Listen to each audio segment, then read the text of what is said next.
আরেকটা কারণ হচ্ছে যে বেপর্দা। আপনাকে 4টা মূলনীতি ফলো করতে হবে। 1, এমন কোনো পোশাক পরবেন না যে পোশাকটা আটো সাটো, যেটা পরলে আপনার গায়ের কাঠামো বোঝা যায়। এটা বোরখা হলেও পরা যাবে না। আমি কি বুঝাতে পারছি? ডিজিটাল বোরখা দেখেন নাই? দেখছেন? মাশাআল্লাহ। আর কারা কারা দেখছেন? এদিকে চোখ বেশি যায় না? আচ্ছা।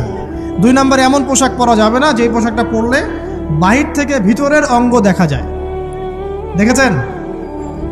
দেখেন নাই? দেখছেন হুজুর? আচ্ছা, আপনারা তো সব দেখেন দেখি। তারপরে 3 নাম্বার, এমন পোশাক পরা যাবে না যেটা অমুসলিমদের সাথে সাদৃশ্য আছে। কথা বুঝতে পারছেন?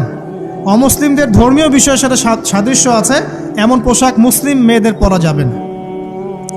এর মানে এই নয় যে অন্য ধর্মকে আপনি আক্রমণ করবেন, এটাও নয়।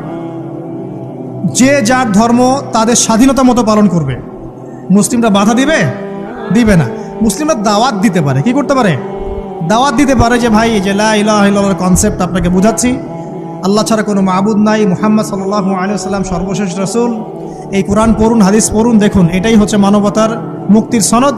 এরপর যদি সে ইসলাম কবুল করে আলহামদুলিল্লাহ, যদি না করে এর হিসাব কে দিবে? সে নিজে দিবে। এর হিসাব কি আমাকে দেওয়া লাগবে? দেওয়া লাগবে না।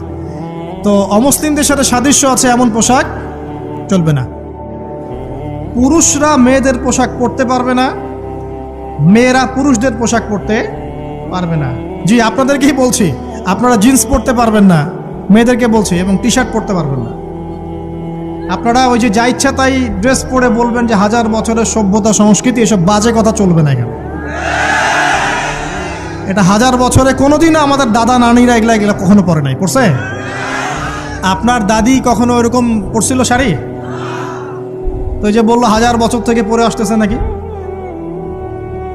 সুবহানাল্লাহ। তো এখানে বিষয়টা হচ্ছে পুরুষ মেয়ের পোশাক পরতে পারবে না, মেয়ে পুরুষের পোশাক পরতে পারবে না। আমি খুব সংক্ষিপ্ত করে আপনাকে কোরআন সুন্নাহ থেকে 4টা মূলনীতি বলে দিলাম।